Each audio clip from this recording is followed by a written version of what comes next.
rest of the might. world is laughing at you. There's also the fact that, like we said before, the tweet itself read out like some pretty hilarious and easily interchangeable copy pasta.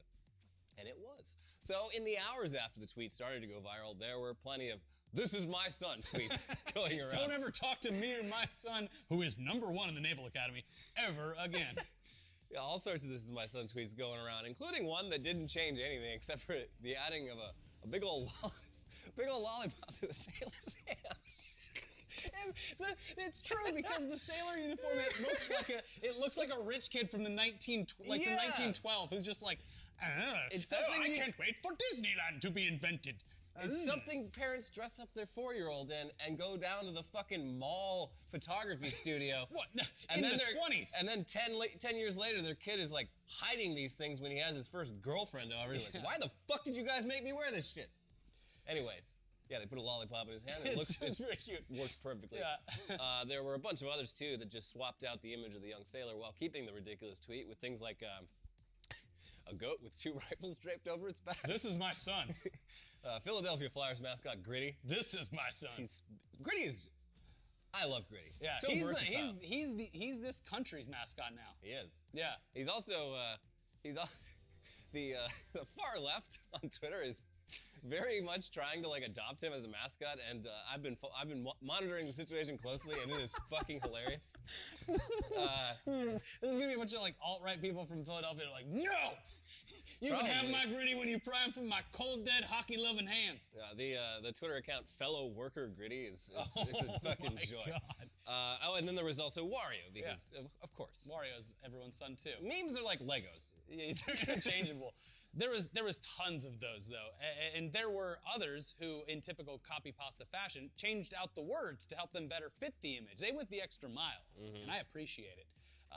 And here's 2 that stood out. Well, let's do 3. There's 3 that stood out in a very big way. One featured a photo of Guy Fieri with the caption, "This is my son. He graduated #1 from the University of Flavortown. He was awarded 3 banging fajita poppers. He was #1 in Flamin' Hot Crunch. He won't go on solo dates due to the current climate of false accusations of taking the last slice of pizza. I vote." #him too. Why don't you read this one, Elliot? Yeah, this one, Graham. Like I said, memes are Legos. Graham, it's like been, what, 2-3 years now? Yeah, he's one of the weekly weird heroes. Still pops out. Yeah, he's a weekly weird hero.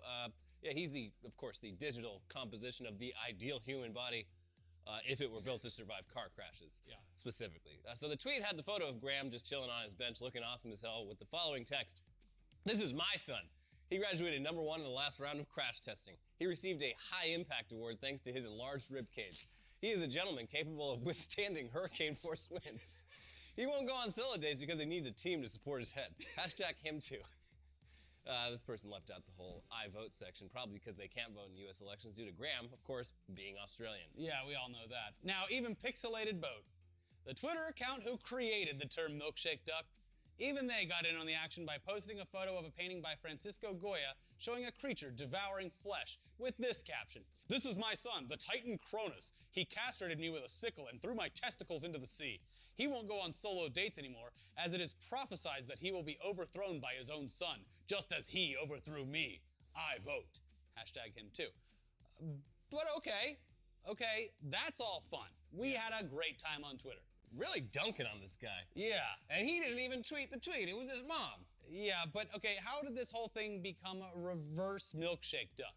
Well, on the surface, and I think the reason why this is being so widely mocked, because it felt like there wasn't a real person attached to either of these. Yeah, this felt like really weak, like, propaganda. Yeah, so it looked like some random post that, potentially used an image that was found on Google by typing in "cute gay sailor man." It was just so silly, because those outfits, they still exist. Yeah, I can get one at the Halloween store in 5 minutes. Yeah, we can. Oh, I'm in the Navy now. Yeah. And I don't go on solo dates. Swab the poop deck. So here's the weird part. It turns out that despite us thinking that Twitter was just a place that comedians, politicians, millennials, and Elon Musk hang out in, alongside, thousands and thousands of bots, there are actually middle-aged moms on this platform. It blew my mind to even find this out. Potentially the same middle-aged moms that were complaining about Venom last week. Yeah. So, there are middle-aged moms on the platform, and this was actually a woman posting about her very real son who was actually in the Navy and did that cool pose in his cute little uniform. Because after the tweet went viral for all the wrong reasons, the son from this photo spoke out. Yeah, so after creating an account on twitter.com with the handle @thatwasmymom, Peter Hansen posted a photo of himself doing the same pose from his mom's tweet, though this time he's just in jeans and a t-shirt. Yeah. He's on leave. He's a normal person. Civilian clothes. Yeah, these are my civvies. Let me slip into my civvies. And he included the following caption. That was my mom. Sometimes the people we love do things that hurt us without realizing it. Let's turn this around. I respect and believe women. I never have and never will support #HimToo. I'm a proud Navy vet, cat dad, and ally. Also, Twitter, your meme game is on point. Cool. Pretty gracious about all that. Yeah. Could have come out very defensively, but this is the right approach. Always. Because they'll just dunk on you more. Yeah. So in addition to that post, he kept the positivity going by directing his new supporters towards a charity that benefits people with non-Hodgkin's lymphoma because his brother was a child survivor of that specific type of cancer. Hey, there you go. Spinning it back into a positive. Yeah. He also posted a lot of photos of his cats, which, they're adorable. Always good for the internet. So it totally looks like Peter Hansen is actually a totally cool guy who just got thrust into the spotlight because of his mom's Twitter account. Mom! Yeah, although, if it turns out that he called women beautiful submarines or something on Reddit, looking at porn, it could easily be the first milkshake duck trifecta involving a single person. Yeah, it would be jarring. Back, forward, back, forward. It's almost as if everyone is a complex mess of good and bad traits. He looks like a nice guy now, but a reverse milkshake duck forward, he's probably a nice guy. Yeah. He served his country, he owns 2 cats, and he turned this into a positive by raising money for charity. Yeah, he sashayed across all the 7 seas. Yeah, and then when taking care of our waters. he did the Twitter version of right when a bar is about to shut down, he jumps up on it and starts singing a little song and dance with all of his friends. Yeah. And it's all in sync, and it's great. And that's what he did on Twitter. He did a little tap dance, and everyone's happy. Yeah. Yeah. In the Navy. You can't go on solo dates in the Navy. This culture of sexual... okay, so so far so good. Yeah. Though, we haven't gotten the trifecta yet. And he was able to turn this into a positive for not only himself, but also for the various charities that he linked to since creating his account. And maybe he'll actually get a date out of this, so he can finally prove his mom wrong once and for all. I think it was Huffington Post interviewed his brother. Because he wasn't on Twitter before this. His brother was, though, and his brother was like the first one to just scroll through his feed and be like, oh, fuck, Mom! Yeah. Mom, what did you do? So apparently the mom, when they were growing up, they were like, our mom was very progressive, and we would have never expected this. It's only been the last few years that... Weird how that works. Huh, I wonder if that's true for other people. Yes, it is. But yeah, the brother was just like, I don't know, this is very weird. Like, our mom, she's I don't know why she would do that. Here's the one wholesome thing that I love the most out of this from the mom. The fact that she used that photo specifically, unironically, to show the women of the world, the single women of the world, what they were missing out on. Yeah. Isn't he adorable? Yeah, this is my son. She literally said it. That is my son. She is so proud of him in his cute little uniform. Yeah. But, hey, let's move on from all that bullshit, though. Yeah, we finally found out what the team at Gearbox was up to this whole time, while Randy Pitchford was probably busy chasing down his assistant who made off with like $3 million of his money. Boom! Sadly, though, it's not Borderlands 3. Hell, it's not even a remaster of Borderlands 1 or 2. So what is this big reveal that everyone's been waiting on the edge of their goddamn seats for? Oh, it's Borderlands 2 in VR. I want to play this. Hooray. This sounds like a lot of fun. Okay, whatever. Borderlands, it's great and all, and this sounds like it could be a great experience in theory, until you realize, at least at first, it's a console exclusive. Yeah. It's for the PS4 and it's like PSVR headset, so it's a downgraded experience right out of the gate. Although it says exclusive at launch, which always means like 3 or 4 months down the line it's going to open up. But Borderlands 2 VR, it's going to drop on December 14th. It's going to cost you $50 on top of all the other times you paid for it. If you want to buy it on PC, it's probably like $1 right now. Yeah. You have to teleport around to move. Boo. Full locomotion. And it's not entirely clear how the guns and aiming will work with the move remotes or the actual PS controller. Hopefully it's seamless. Now the big drawbacks here are obviously the exclusivity to PlayStation, but also the fact that there is no co-op multiplayer. What? None. Oh, fuck that. It is a completely single-player experience, which kind of ruins the best part of the game. Also, and to make up for the fact that the game essentially needs other players with you, they've messed around with some of the skill trees, and they've also added what is essentially a bullet time mode, so that you can slow everything down. That's kind of cool. Yeah, because the game's very erratic. Yeah. I mean, while it could be cool to, explore Pandora in VR, I wish it was a full experience. I'll definitely try it when it comes to Oculus or the Vive. But I mean, I also would just really, really enjoy Borderlands 3. Yeah, that would be cool too. So maybe one day you can divert some of the attention away from a VR port, which could be great. But also, can you just make Borderlands 3? Yeah. Or like Borderlands Battle Royale? I don't know. That half measure would be okay for a little bit. So many guns. Yeah, that'd be cool. Yeah, whatever. All right. Watch the newest Tech News Day. The world's going to catch on fire and we're all going to die. And also... thank you for spending your last remaining years on Earth with us. Yeah. It's going to be nice, guys. Yeah. Hey, you don't need money anymore, by the way. So send it to our Patreon. Go to patreon.com/internet today and become a supporter of the Patreon so we can start our own so we can start a news...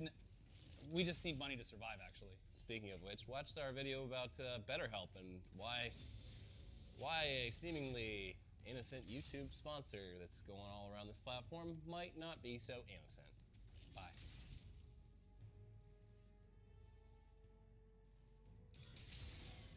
So you want to know how to make a deliciously tantalizing clickbait title that's actually true so that people will angrily click on it to contribute to a very level-headed discussion in the comments section after either skipping the video entirely or watching the whole thing to understand exactly how and why the story is actually true, but used in a way to elicit a certain response from viewers. Well, the headlines circling about this weekend's release of Call of Duty Black Ops 4 provide the perfect example for how to do this. If you could believe it, despite all the hype, Call of Duty Black Ops 4 is the worst-selling Call of Duty game in over a decade. Call of Duty fails? Call of Duty sucks? Call of Duty canceled? But how could any of that be possible? You might be asking yourself. How could it be selling worse than World War II? Worse than Advanced Warfare? Certainly, it couldn't have sold worse on its opening weekend than Call of Duty Ghost. That would be ridiculous. You're pulling my chain. Well, oddly enough, it's the truth. Sorry. But once you hear why, you're just gonna say, oh, okay, that makes sense. Yeah. Nothing to see here. It's because it sucks. No, I'm kidding. The report is actually coming out of the UK sales numbers, by the way, because they, over there in the UK, for whatever reason, are way more open about their video game sales numbers, specifically for the week of release. Down the line, America's like, yeah, we sold millions. It's fine. Yeah. But it is a good barometer, and it's how, based on stats and stuff, they kind of are similar, although in different numbers. According to multiple articles, including this one over at gamesindustry.biz, first weekend UK box sales of Call of Duty Black Ops 4 are down almost 50% compared with last year's Call of Duty World War II. And also, they said this, sales are also down 59% compared with its direct predecessor, 2015's Black Ops 3. The final nail in the coffin? It's the weakest start for a boxed Call of Duty game since 2007's Call of Duty 4 Modern Warfare, which was released 11 years ago. Wow, it's pretty shocking. A little curious about that word boxed, though. Yeah. How it might be influencing the actual meaning of these headlines. Don't put that word in the headline. Then we don't get the clicks. So, wow, holy shit, right? COD is finally dead. Even after we all thought that this would be the year that they bring it all back to the fun gaming experience that it used to be. Mm-hmm. Who could have seen this coming? They ditched the traditional single-player campaign altogether. Get it out of here. But this comes with the traditional multiplayer modes and zombies and the new Battle Royale mode called Blackout. Everything was looking up. Yeah, people were very excited. What could go wrong? Well, here's the thing, guys. And here's how we get back to that beautifully crafted clickbait discussion that we started the show with. We weren't lying. And neither was this outlet, technically. As you've probably already picked up from those direct quotes, they're speaking specifically about boxed or physical copies of the game. pretty much the only people buying those these days are doomsday preppers. So with that context in there, it all makes sense, right? This isn't about the death of COD. Instead, COD just planted their flag in the long, painful death of physical copies of video games. Hey, even Doomsday Preppers, it's pointless to buy the physical version because it's all multiplayer. It's always on. There's no single player. Well, there's sort of like you learn the player's specialties in small single player. I modes, did. I went through all those this weekend. They were kind of fun. You get a cool. You learn how to use the different classes. Yeah, there you go. You did far more than I did. I just fucking spam that healing button and just spray and pray, baby. Also, that's another thing. The game makes you feel a lot better about your contributions, specifically in multiplayer mode. Oh, yeah. Because you get 100 points per kill, but you also get 100 points if someone else kills the person that you hit and they haven't healed. They've engineered the whole serotonin rush Call of Duty down to an exact science, and I cannot get enough of it. It's just like sitting at the one-armed bandit down in Vegas. Just keep it going, baby. Now, according to the same reporting and press releases from Activision themselves, the new Call of Duty is actually breaking a lot of records during its opening weekend. Oh. For digital. Oh. Who couldn't have seen this? They sell games digitally now? I was just as unaware as you were, Elliot. That'll never catch on. You can't even hold it in your hands. How am I supposed to know if it's any good? How can I hold all these games that I don't own physical copies of? Yeah, well, according to Activision, Black Ops 4 just had the biggest global launch day in the company's history. It broke the record for day one digital sales in all of the history of the PlayStation Store in general, and it also saw a 50% increase in active users on the PC compared to last year's release of World War II.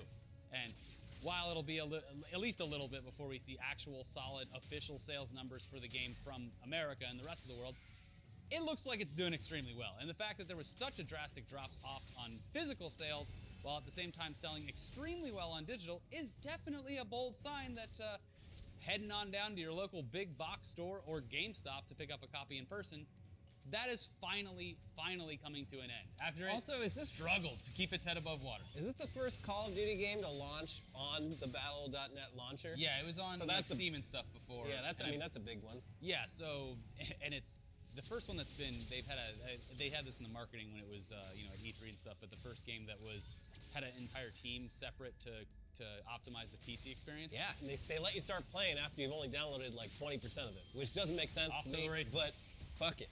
Well, they know that everyone wants to get on that blackout first. They made that first thing. So anyway, don't get us wrong. We got a decent amount of enjoyment during the handful of times where we would head down for a midnight launch to be greeted with a long line of eager, stinky gamers all hanging out while we all waited for the clock to strike midnight so they could all file in and pick up their copies while being pressured to sign up for a membership to the store, or maybe a completely useless game guide. You sure you don't want this Brady Games guide to Black Ops? Yeah. No, I don't. But yeah, as much as it's easy to put on those old rosy glasses and be nostalgic about that bullshit, convenience will almost always win in the long run, specifically with gaming, because of a few key points. PC players are already completely fucking used to it, and have been for years thanks to the various online storefronts, and the fact that a majority of PC releases are digitally exclusive. Remember those big boxes? Yeah. Very weird. Why were they so big? To make you feel like it was perceived value. I guarantee you. You'd open up this big fucking box and it had just be a CD. CD, sometimes not even in a jewel case. Because if you put it in a jewel case and put it on a shelf like an album, people would look at it and be like, I'm not fucking buying this. Look how cheap it looks. It's like how people like the Beats headphones, they just have weights in them to make them feel heavier than they are. It's perceived value. Yeah. But now you don't need it. Now you throw in a skin and they're like, ooh, now I'm gonna look like an old oil baron instead of a normal player. And that's what they did. That's exactly what they did with this one. Yeah. So point number one, PC gamers, they don't give a shit about physical games anymore. Yeah. For console games though, for console gamers though, the idea that you can just preload your game in advance and start playing right away at midnight on the East Coast or 9 p.m. on the West Coast, that's a huge deal too. And even if you did grab the physical version of the game and rush home to delicately slide it, no scratches, into the supple mouth of your Xbox or PlayStation, the gaping maw. Give me the game. Yeah. Even if you did that, you would be met with the stark reality that almost every AAA title usually has a large day one patch that you'll have to sit and wait for while it downloads. It's not a good system. So downloading it digitally and having it ready to go, very convenient. It's like if someone was like, man, I don't know, Uber and Lyft, just miss the old days of the taxi cab industry. You know what I like? Getting on the phone and not knowing if or when my cab will arrive. Yeah, and then you say, are you sure there's credit card readers in their car? Oh yeah, sir, there'll be a credit card reader in the car. And then your driver gets there, We'll go to an ATM. He's like, sorry, it's broken. I'll take you to your nearest ATM. Anyways, yeah, convenience. It's going to win. Physical, going to be dead. The only reason I would see going to GameStop is if you traded in a bunch of your games for $1 each and we're like, cool, I traded in 50 games and I got $15 off of the new Black Ops. Yeah, not worth it. If you really want to, like, if you're getting rid of a bunch of old games, just donate them to your local library. Because, guys, libraries have a ton of fucking games that you can rent for free. It's a great system. You should participate. Libraries, they're not just for homeless people jacking off on the internet. Nope, that's just but one aspect of the library. One beautiful aspect of the public library. All right, now we get it. There is a lot of nostalgia attached to the physical version of games, and when you're younger and you have nothing else to cover up the holes in your walls or the holes in your hearts, it's nice to look over and literally see your collection of media. It's comforting. But for us, and I guess the rest of the world now, time to move on. Now, specifically for us, because, hey, West Coast, Best Coast, we get to play at 9 p.m. now. Sorry, everyone else. And another thing, we do have to give a very small, subtle golf clap to Activision for having the game actually work at launch after years of that not being the case. Yeah, I didn't have any trouble. There were a few hiccups over the weekend. There were some fatal errors last night that I was dealing with, but in general, people were able to get on and play. So from two people who hated Call of Duty for years, outwardly, and bashed them nonstop, good job. Yeah, I'm having a great time. It's fine. But for those of you who absolutely don't give a shit about the new COD and are just eagerly awaiting the release of Horseball Simulator, Red Dead Redemption 2, well, you'll be happy to know that the team behind the game apparently worked themselves half to death to make sure that you got the best possible experience from this new title. Okay, so Red Dead 2 is it's everyone's most anticipated game of the year, of course. And some of our friends who also have extremely high expectations that are rarely met were able to play for a few hours of it recently, and from what we're hearing, it met and blew away all those expectations. Hey, positive sign. So far looking great here. I'm very, very excited for this game, but also it's the same. Because of this article, it's like when you eat a delicious steak. You're like, man, that tasted great. I feel terrible that a cow was probably murdered in less than stellar conditions for this. But you know what? I'm just gonna blindly ignore it. Yeah. Keep on eating. I'm just gonna keep consuming. But yeah, back to what went into the creation of this game and the staggering amount of experiences and story that people are gonna dive into when Red Dead 2 releases later this month. Over the weekend, some stats came out regarding the game, and while they look great to people who want to play the game, some of the stats are causing concerns within the gaming community. This all comes from an article published by Vulture and New York Magazine, where the writer was able to visit the game studio, play a few hours of the game, and interview Rockstar Games co-founder Dan Houser. Now, the whole article is worth a read, and one of the main takeaways from it is that the main campaign of the game is about 65 hours long. Jesus Christ. We'll link to the full article down below, but here are some additional stats that you'll probably be more interested in, and they were gathered up from throughout the entire article by a Redditor named NoLifeBR. 2,200 days of motion capture was performed. The script for the main story is nearly 2,000 pages. The script, including all additional dialogue, would be about 8 feet high if printed and stacked together. 500,000 lines of dialogue, 300,000 animations. About 5 hours of content and missions were cut in the end. They, Rockstar, had to work more than 100 hours in some weeks. More than 700 voice actors have recorded lines for the game. The actor Graham Greene has a role in the game. 192 interactive mission soundtracks. Non-playable characters, or NPCs, have at least 80-page scripts each. So yeah, all of these stats, they're impressive, especially the fact that there are 500,000 lines of dialogue, which led to one of the best comments I've seen recently, which also opened my eyes to an astonishing fact about English literature in general. In response to that 500,000 lines of dialogue stat, Redditor WheatGerm42 chimed in to say this: "Holy shit, that seems like a ridiculous amount. The longest piece of English literature is a little over 3.5 million words long. It's a Smash Brothers fanfic, by the way. If each line is at least several words, that means that this game could easily come close." I didn't need to ever know that. Yeah. I've got more questions than answers. Yeah. Anyway, yeah, the casual way in which this person dropped their knowledge about the longest piece of English literature being a fucking Smash Bros. Fanfiction was certainly jarring. And before we get back to the Red Dead news, yes, we had to look this little piece of trivia up, and yes, it's true. The Smash Bros. Fanfiction in question is called The Subspace Emissaries World's Conquest. According to the Daily Dots reporting from back in 2015, at that time it was already over 3.5 million words long, which is 6 times longer than War and Peace. And just as good, I heard. Of course, yeah. But it's a work in progress, so it's probably bigger now. So, yikes. That's fun. Anyway, back to Red Dead. People are pissed about that 100-hour work week thing. Yeah, that's the point. And I'm a little pissed too.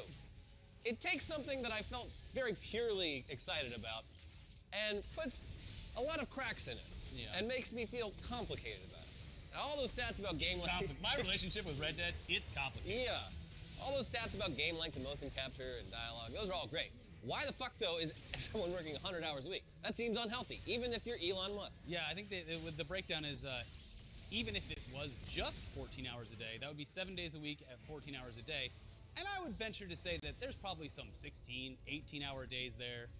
And maybe they take the one day off a week and just sleep and never see their families. But even if you're working 14 hours a day, like, that gives you, assuming, you still got to commute, you gotta you sleep at the office. Say hi to your wife and kids briefly. You gotta eat or sleep. Yeah, eat and sleep. Like, that's just like fucked up. That's not a fulfilling experience, and it's really unhealthy. All these people are coming into work and sitting down at a desk, probably tightening their neck and back muscles because they're stressed out by their fucking deadlines.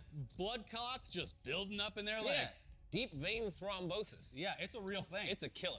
Doctors hate them. Doctors hate Rockstar. What are you doing? Just games have been $60 for like almost a decade, and that has not.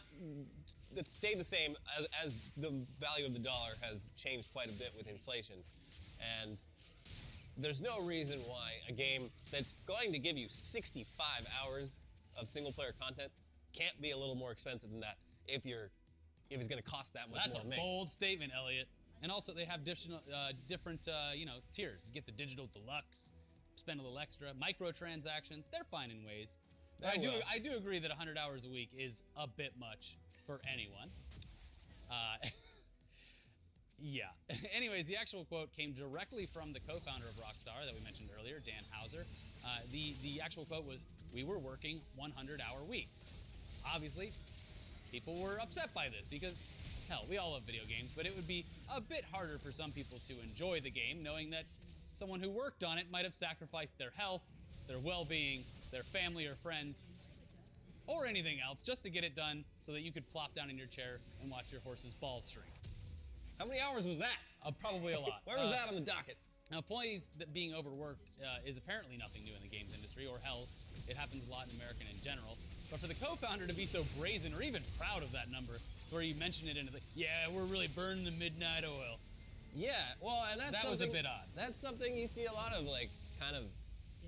There is a weird sense of pride with overwork. A lot of very otherwise intelligent, like, CEOs and executives they talk like this, and it's weird. Like, they're proud of, like, that's right, guys. This job, this is your family. Yeah. We stick together. It's like, no, but I have my own family over there. Yeah. And, like, they miss me. It is a strange sense of pride that exists specifically here, and I know it exists other places too. But where people they find pride in overwork. Yeah. So back in my day, we all got fatal cases of radiation down at the watch store. You kids have it so easy. You guys bring the radiation back. All you have to do is stand there and do stuff for 12 hours a day. Yeah. Back in my day, I'm sure I only worked 6 hours, but I came home with a lung full of soot. Yeah. No, it's good that we don't have that anymore. Yeah. It's good. Anyways, after that article was published and people started justifiably questioning the business practices over at Rockstar, Houser released a follow-up statement to clarify the whole thing, and I'm sure he set the record straight. He said this in a statement submitted to The Verge.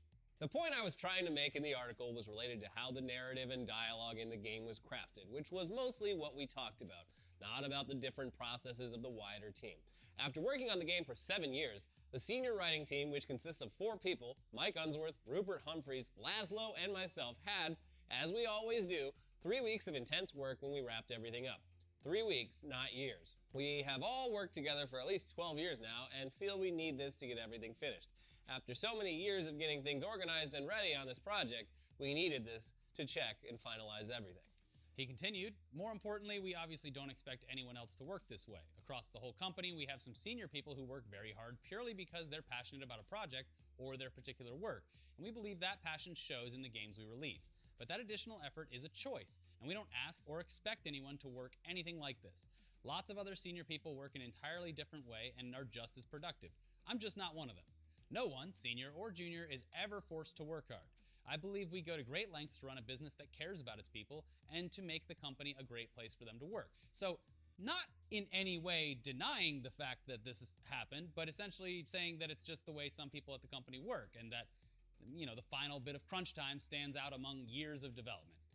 Still sounds kind of shitty to me, but it's apparently the employee's choice to do so, although that can be said about a lot of businesses where it's your choice whether you want to go that extra mile or not. There's literally a legal term for it. Yeah. Also, it was featured heavily in the movie Office Space. Yeah, well, it was also featured heavily in a documentary called 6 Days to Air, which I originally thought was a great testament to the work ethic of Trey Parker and Matt Stone putting it into South Park. But now, years later, I look at it and I see all of their assistants and animators like sleeping at their desk and being like, wow, it's kind of fucked up that they would do this to an office full of people. Yeah. Just because they want to like have up to the minute storylines. Yeah, well, okay. It's apparently the employee's choice. No way you could ever predict whether or not a employee would